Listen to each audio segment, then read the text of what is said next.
Selamat sore Bapak dan Ibu peserta visi 72 Bali NTB. Pada kesempatan kali ini, saya Ibu Mila Kirana Dewi Lestari selaku host ingin memperkenalkan presenter kita pada hari ini. Presenter kita pada hari ini adalah Ibu Made Kurniawati yang bekerja sebagai guru di SMK Negeri 1 Tabanan. Nah, pada kali ini Ibu Dewi membawakan materi tentang teknik dasar pengolahan makanan. Nah, untuk itu saya memberikan kesempatan kepada moderator Bapak Gusti. Ya, terima kasih Ibu Mila yang sudah memberikan kesempatan kepada saya untuk bersama-sama dengan Ibu Made Dewi dari SMK 1 Tabanan yang akan mempresentasikan teknik dasar pengolahan makanan. Nah, materi ini sebenarnya tadi sudah saya perkenalkan bahwa nanti untuk Bapak Ibu yang guru SMK ya, ini bisa dipakai sebagai sebuah dasar materi untuk pengajaran anak-anak nanti sekaligus juga media pembelajaran. Baik Bapak Ibu, untuk melanjutkan sesi presentasi ini kita berikan kesempatan kepada Ibu Nimade Dewi Kurniawati untuk menyampaikan materinya. Dipersilakan Bu.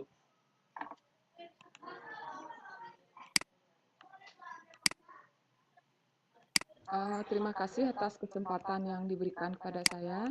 Sebelumnya selamat petang saya ucapkan kepada para partisipan, Bapak Ibu instruktur yang telah hadir pada sesi ini.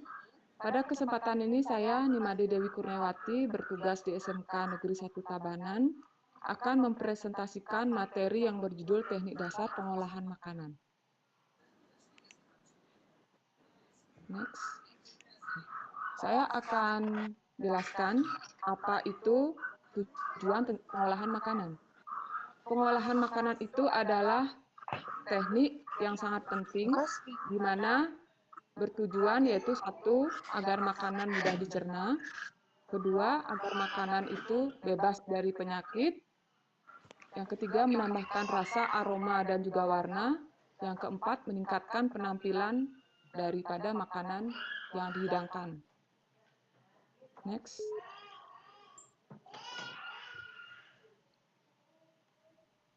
Lanjut.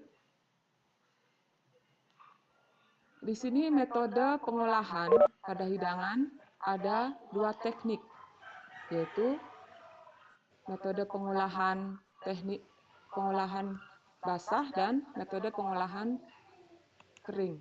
Next. Nah, bisa dilihat di layar Ibu Bapak sekalian. Di sini teknik pengolahan metode panas kering itu adalah salah satunya adalah baking, grilling, broiling atau grinding, roasting, frying. Frying itu ada deep frying, ada pan frying, dan yang terakhir smoking. Next. Teknik pengolahan panas basah adalah pengolahan dengan pengantaran panas pada makanan melalui bahan cair seperti stok, saus, ataupun uap. Sup ya, maaf. Teknik pengolahan panas basah itu antara lain boiling, poaching, steaming, blanching, stewing, braising, dan simmering. Next.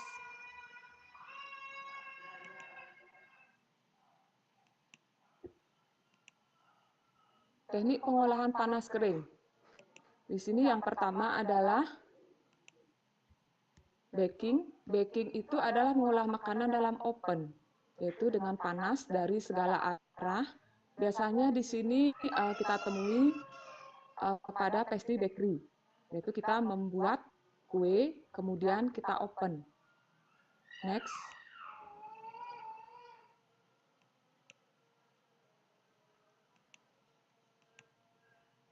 Nah, di situ bisa kita lihat contohnya. Next. Nah, yang berikutnya adalah grilling. Grilling itu adalah mengolah makanan yang dimasak di atas lempengan besi. Biasanya di situ daging yang ingin kita panggang, kita letakkan di atas perapian atau lempengan yang sudah panas. Next. Nah, kemudian broiling. Broiling itu sama, ya, dia menggunakan alat juga, ya, bahan makanan yang ingin kita panggang itu kita letakkan di atas pan. Bisa dilihat di gambar. Itu bisa kita broiling itu contohnya ham, ya, hamburger atau mungkin daging beef bisa. Next. Next.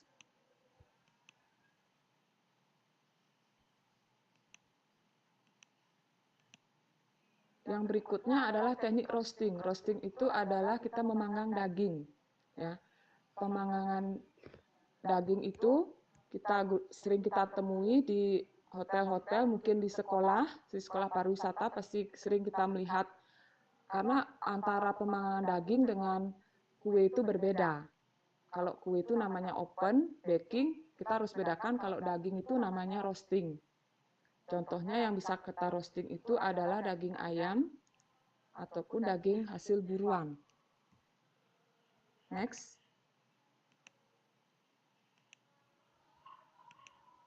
Frying. Frying itu mengolah bahan makanan dalam minyak yang panas. Suhunya yang dipergunakan dalam menggoreng sekitar 160 derajat Celcius sampai 180 derajat Celcius. Di sini teknik menggoreng itu ada dua, yaitu deep drying. Dia menggunakan minyak yang banyak. Contohnya itulah kita menggoreng udang. Kemudian pan frying, soup frying, kita menggoreng dengan menggunakan sedikit minyak. Atau sering kita bahasanya saute. Kita mensaute bumbu-bumbu dengan sedikit minyak. Next.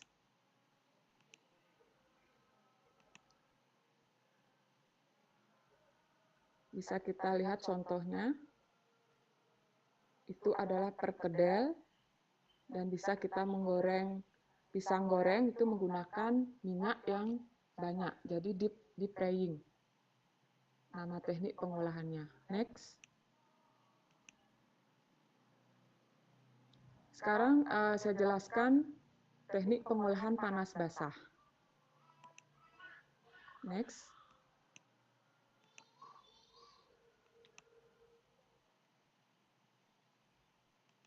Next.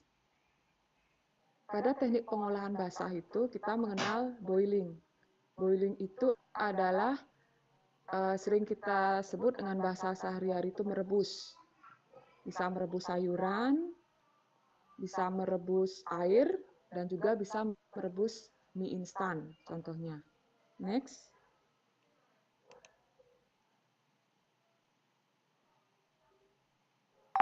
Di sini kalau di dunia pariwisata, kita biasanya di pelajaran boga dasar itu kita membuat stok.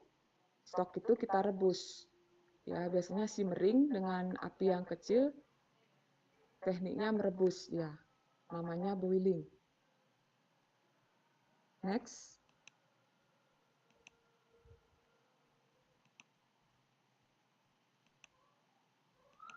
Poaching. Poaching itu adalah kita merebus bahan makanan dengan titik didih suhunya sekitar 83 sampai 95 derajat Celcius.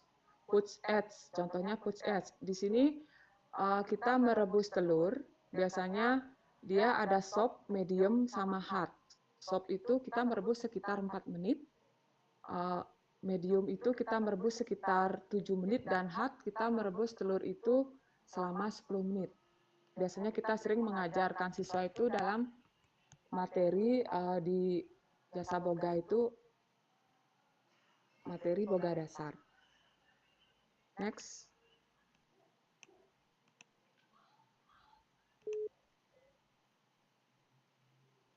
Steaming. Steaming itu adalah memasak bahan makanan dengan uap air panas. Sering kita lakukan sehari-hari itu dalam biasanya kegiatan memasak, mengukus nasi, atau mungkin kue kukus, kue-kue yang kita sering nikmatin itu dengan proses kukus itu namanya steaming. Namanya roti kukus yang biasanya sering dibuat untuk Banten. Itu dengan proses steaming namanya. Next.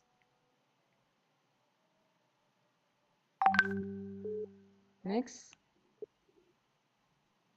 Bisa dilihat yang bisa kita kukus ini adalah nasi boleh, daging, ikan boleh. Tujuannya mengukus itu agar makanan menjadi matang dan nilai gizinya juga tidak berkurang. Next. Blanching.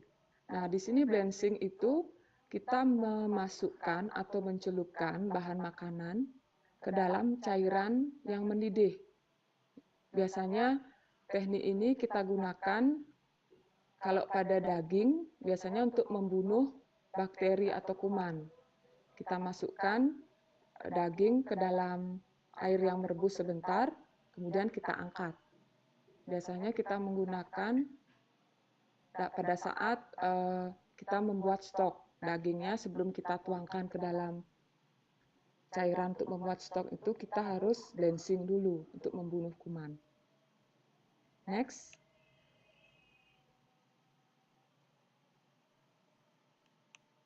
Di sini makanan yang sudah kita blanching itu biasanya kita masukkan, setelah kita angkat, kita masukkan sebentar di air yang sudah merebus, kemudian kita angkat, kita tuangkan air dingin agar netral ya suhunya. Teknik pengolahan berikutnya adalah stewing. Stewing ini adalah mengolah bahan makanan yang lebih dahulu kita tumis bumbunya kita saute. Sering kita sebut dengan biasanya kita memasak rendang. Ya, stewing itu contoh masakan menunya adalah kita memasak rendang. Ya, tentu Bapak Ibu di sini tahu apa yang namanya rendang. Nah, seperti itu nama teknik pengolahannya stewing. Next.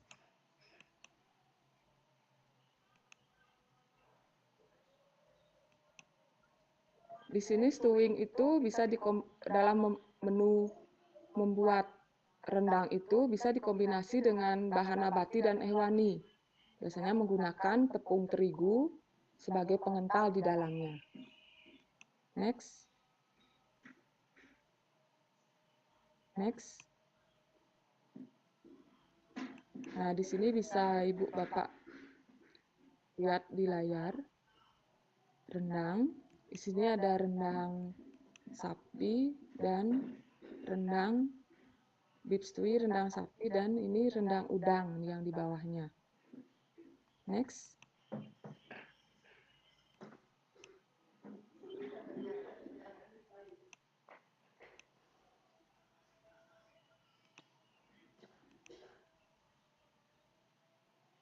Teknik berikutnya adalah braising. Braising adalah suatu teknik merebus bahan makanan dalam cairan yang sedikit atau setengah dari bahannya dalam panci tertutup dilakukan dengan api kecil secara perlahan-lahan.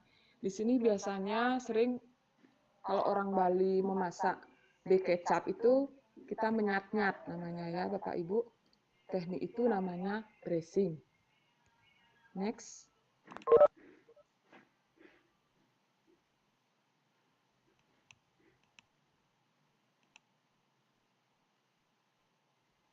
Nah, tujuan braising ini adalah untuk melunakkan bagian jaringan ikat dan kolagen daging yang sulit dipotong.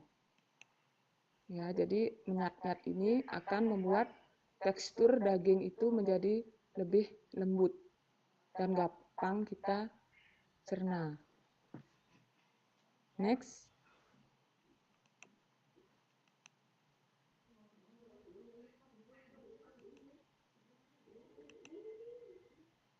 Nah, bisa disaksikan di layar contoh dari menu yang kita braising. Ada braised beef, ada bourguignon. Next. ada breast lamb chopped with black olive and artichokes. Bisa dilihat jenis menu pada layar. Next. Teknik berikutnya adalah simmering. Nah, di sini simmering itu merebus dengan menggunakan api kecil dan dalam waktu yang cukup lama. Di sini contohnya adalah kita membuat kaldu atau stok. Dia membuat kaldu yang murni itu biasanya waktunya 4-8 jam. Next.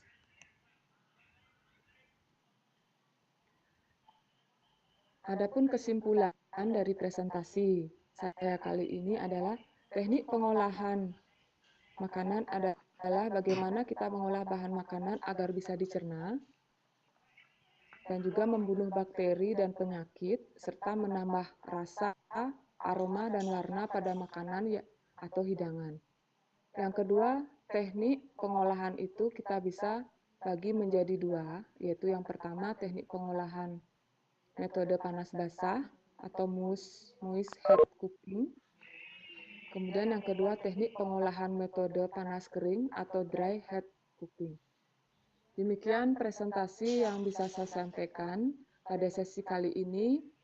Apabila ada pertanyaan, waktu saya kembalikan kepada moderator. Terima kasih.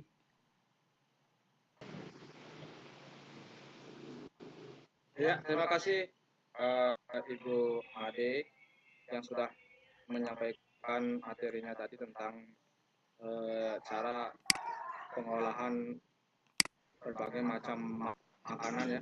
Jadi tentunya kalau kita berbicara makanan ini jam segini ini sudah mulai lapar ini, sudah mulai.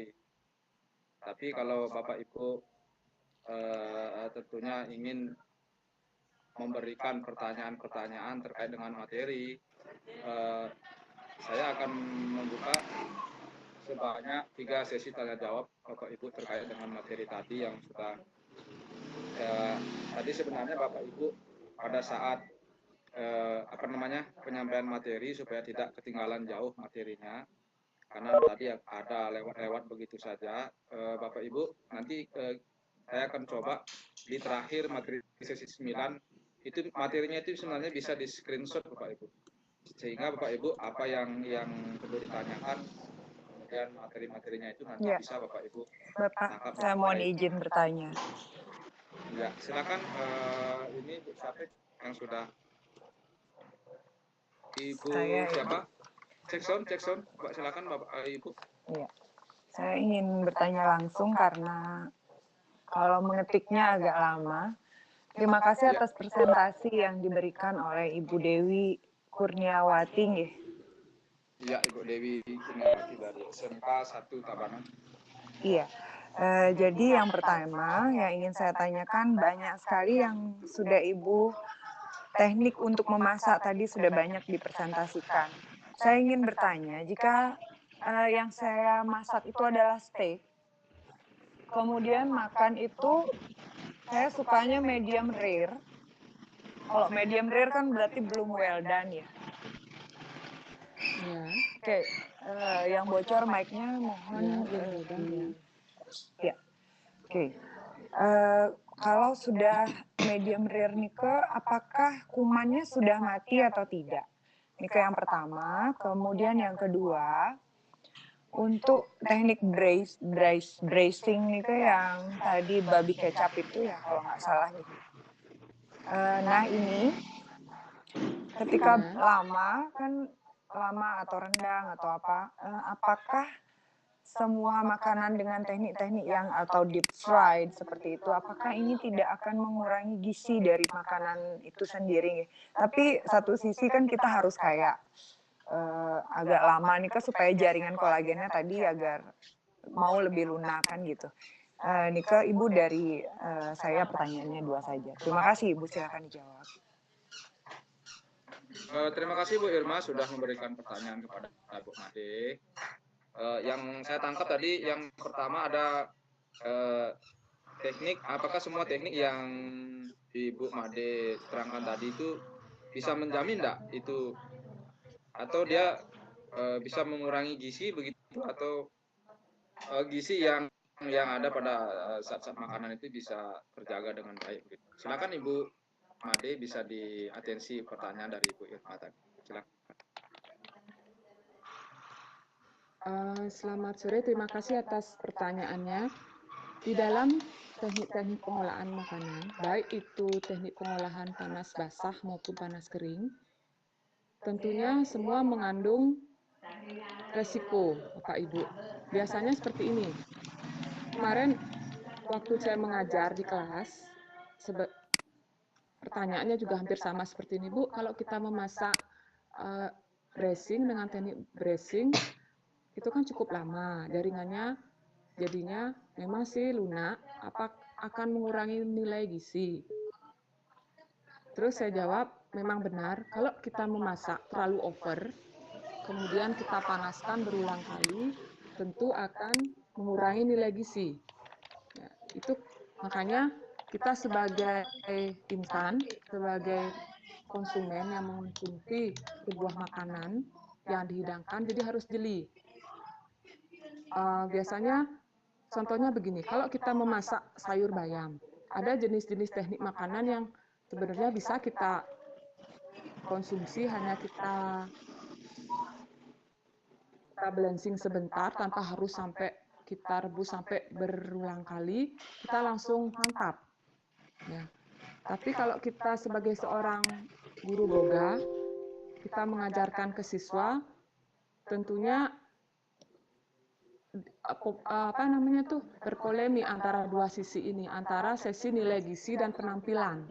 Kalau seandainya kita mengutamakan penampilan, kita dalam menghidangkan sebuah makanan, penampilan itu oke, tapi nilai gizi berkurang. Seperti itu, ada polemik di situ. Kalau seandainya kita mengutamakan nilai gizi, penampilannya akan berkurang.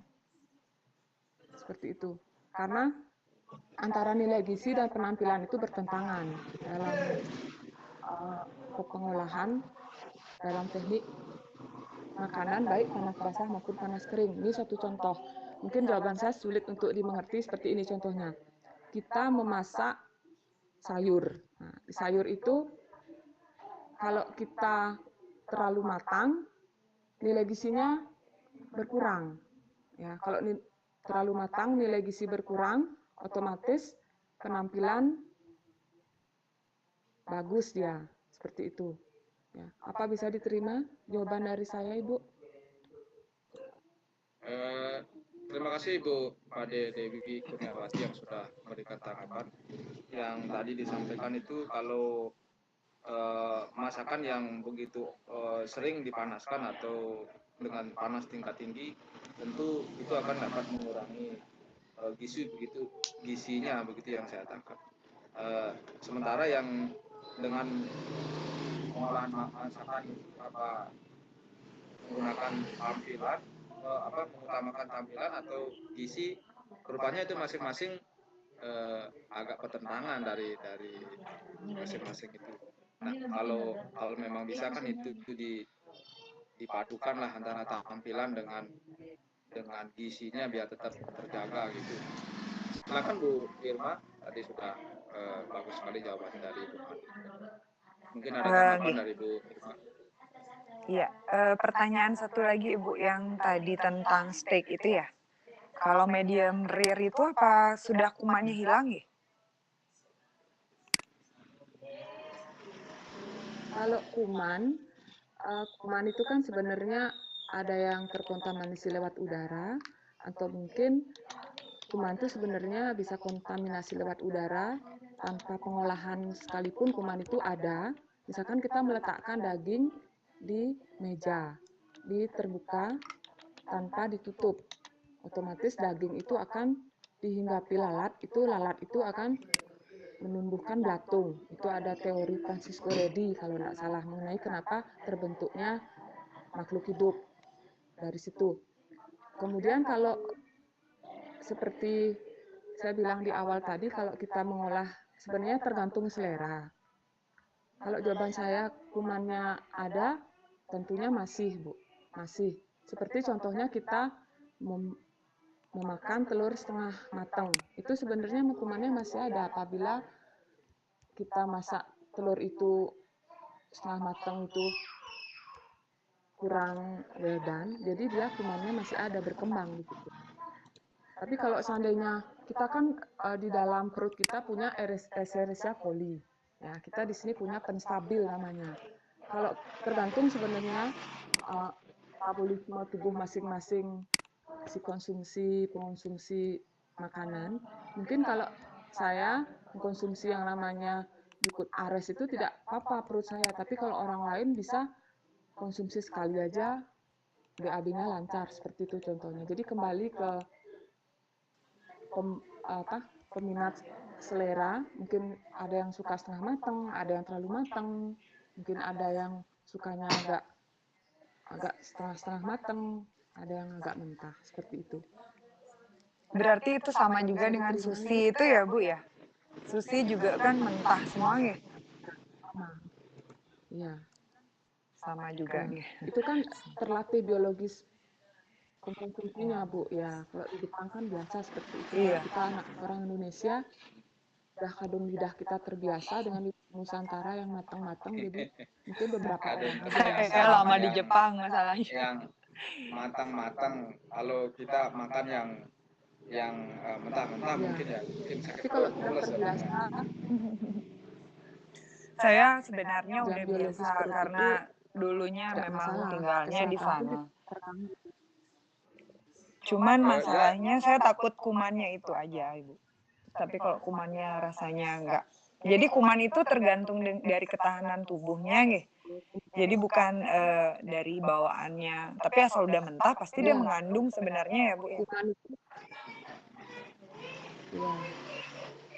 Oke. Ya, pasti mengandung. Demikian diskusi dari Ibu Irma dan Bu Ibu Made. Mungkin Bapak Ibu yang lain. Ya silakan Ibu Sipit Rahayu ya, selamat bergabung Ibu. Silakan terima kasih Bapak ya. Dicek soundnya, suaranya sudah bagus sekali Bu suaranya ya. Sudah bagus. Masuk silakan Terima Bu. kasih ya. Terima kasih, saya mau bertanya sama Ibu Dewi Kurniawati. Tadi Ibu menyampaikan kalau pemanggangan untuk roti itu berbeda dengan pemanggangan untuk daging atau roasting. Apa letak perbedaannya? Terus apakah pemanggangan roti itu bisa untuk pemanggangan daging? Misalnya kalau di rumah kebetulan kita punya kompor yang ada pemanggangan ada ovennya itu, apakah bisa untuk roasting? Ya, saya kira cukup Bapak, Ibu ya. Terima kasih. Ya, demikian pertanyaan dari Ibu Sipit Rahayu yang singkat tapi jelas ini, apakah penggunaan cara roasting itu bisa apa perbedaannya dengan yang tadi yang itu sampaikan itu. Ada beberapa, kalau tidak salah ada 8 teknik, mungkin itu bisa sebenarnya di slide share screen-nya itu bisa ditampilkan Bu, biar bukan tekniknya itu Bapak, bisa. saya khusus untuk yang pemanggangan saja Pak, untuk pemanggangan roti pemanggangan. sama roasting. Ya, khusus untuk pemanggangan aja yang saya tanyakan. Ya, terima kasih. Pemanggangan. Oke. Terima kasih Ibu Sipit yang sudah klarifikasi. Silakan Ibu Made yang ingin menanggapi, silakan ditanggapi pertanyaan dari Ibu Sipit. Ya, terima kasih atas pertanyaannya dari Bu Sipit. Di sini sebenarnya berbeda, ya Bu ya. Tapi kadang di masyarakat itu ya yang penting open gunakan aja, antara kue dan roti sama aja. Tapi di sini sebenarnya perbedaannya ada Bu. Kalau baking itu, kalau temperatur suhu itu 120 sampai 300 derajat Celcius. 120 sampai 100. Kalau open itu ya 120 sampai 300 derajat Celcius. Kalau kita membuat roti, kita open ya dengan teknik baking. Kalau roasting itu daging itu kan menggunakan pemanggangan khusus, dia panasnya itu dari semua arah, dari atas, dari tengah, dari bawah atau dari samping, seperti itu. Teknik dalam proses pematangannya itu seperti itu. Perbedaan baking dengan roasting. Tapi kalau seandainya kita menggunakan baking open untuk kita, misalkan kita punya daging ayam, yang penting hangat aja, oke kita gunakan open ya, dengan teknik dengan oven yang kita punya. Padahal itu kita gunakan untuk roti. Boleh, kita bisa balik dagingnya itu kita balik mungkin Bu ya. Daging ayamnya itu biar nggak setengah matang jadinya nanti teksturnya kurang lembut. Biasanya kita lihat di roasting yang ada di Indomaret itu kan ada yang diputar-putar itu Bu. Dagingnya kayak diguling, kayak babi guling. Itu kelas roasting juga namanya. Ya, tapi bukan open roasting. Dia panasnya itu jadi dari seluruh sisi, dari atas, tengah, bawah, samping. Jadi daging itu bisa lunak dari atas, dari bawah, ataupun dari samping. Demikian Ibu Sipit jawaban saya, Ya, apa bisa ya. diterima? Terima kasih Bu. Ya, sangat jelas jawabannya. Ya, terima kasih Bu. Demikian dari Bu Sipit Rahayu, saya tidak menguraikan lagi. Jadi ada perbedaan antara tingkat panas yang digunakan dari baking maupun oven itu dari 120 sampai 130 derajat Celcius. Untuk oven mungkin 200 sampai 300 derajat Celcius. Jadi itu berbeda tingkat panasnya. Pertanyaan yang ketiga Bapak Ibu, silakan yang ingin bertanya. Ini tentunya materinya sangat menarik sekali nih. Silakan Bapak Ibu yang sesi ketiga, sudah ada 2 pertanyaan. Yang mau bertanya sesi ketiga, dipersilakan. Pak Gusti, tolong dicek coba di room. Apakah ada yang bertanya atau tidak dari room karena ada yang nggak bertanya secara langsung.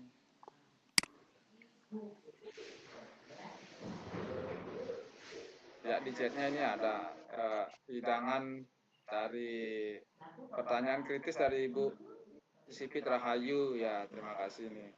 Luar biasa nih Bu. Peran ibu-ibu memasak yang baik untuk kesehatan keluarga sangat penting. Ya, ini memang cocok nih. Tapi kalau tidak enak gizinya baik, meski tampilannya bagus, anak-anak dan bapaknya nggak mau makan Pak. Ibu Irma.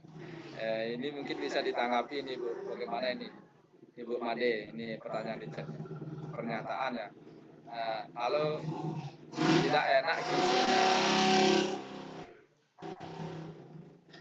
baik, meski tampilannya bagus, Saya akan menanggapi anak-anak dan bapaknya pertanyaannya Bu Irma. nggak mau makan. Ya. Kalau tidak enak gizinya, baik meski tampilannya bagus, anak-anak bapaknya nggak mau makan. Ya seperti saya bilang tadi, di sini kita bertentangan. Kalau misalkan tampilannya bagus, misalkan makanan itu tampilannya bagus tapi setengah matang, anak-anak kan nggak mau makan, seperti itu. Tapi kalau nilai gizinya kita utamakan, jadi tampilannya berkurang ya, seperti itu.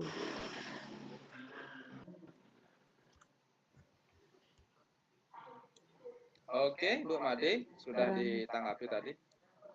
Sudah, terima kasih. Ibu Irma. Oke, ini sudah ada yang minta sesinya diakhiri saja Pak. Oke, Ibu Irma. Terima kasih Bapak Ibu, demikian tadi presentasi dari Ibu Made dan sekaligus sudah kita buka 3 sesi tanya jawab. Luar biasa Bapak Ibu ya, diskusi kita pada malam hari ini dapat saya simpulkan bahwa teknik-teknik yang cara memasak pengolahan makanan itu tentunya masing-masing memiliki kelebihan dan kekurangan, baik dengan cara roasting dan lain sebagainya. Yang sudah dijelaskan ada 8 teknik yang disampaikan oleh Bu Made. Tentunya ini bagi Bapak Ibu juga tidak menutup kemungkinan bisa belajar dari Ibu Made, materinya luar biasa. Untuk presentasi materi kali ini kita akan tutup saja dengan mengucapkan Assalamualaikum. Kemudian bagi Bapak Ibu yang ingin melanjutkan ke materi berikutnya bisa dipersiapkan untuk sesi ini. Semoga sesi berikutnya bisa berlangsung dengan baik. Terima kasih. Baik, terima kasih Pak Gusti. Terima kasih juga kepada Ibu Dewi yang telah menyampaikan materi yang sangat luar biasa. bisa kita jadikan sebagai pengetahuan baik kita di bidang boga sendiri ataupun juga untuk masyarakat supaya dapat mengetahui bagaimana teknik memasak yang benar untuk makanan, minimal untuk makanan yang kita makan. Oke, kita akan tutup sesi 7 ini. Terima kasih kepada Bapak dan Ibu telah mengikuti meeting kita pada kali ini. Saya ucapkan terima kasih. Sampai jumpa di meeting-meeting berikutnya. Selamat malam.